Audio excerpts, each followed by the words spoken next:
day 16 of my challenge. We're over halfway through. Today's cake was the most simple cake so far. It was a local Spar chocolate loaf cake. Around 30 grams of this comes in at 169 calories apparently. So what I did was went ahead and sliced it up, guessing what I think 30 grams looks like. And at this stage, 16 days in, I'm actually getting pretty good at it. So you'll see I nailed it.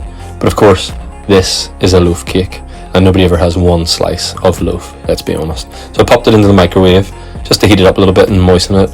Then I went ahead with my 2 slices of loaf cake and made a lovely fresh cream sandwich, and I can tell you it was pretty darn delicious.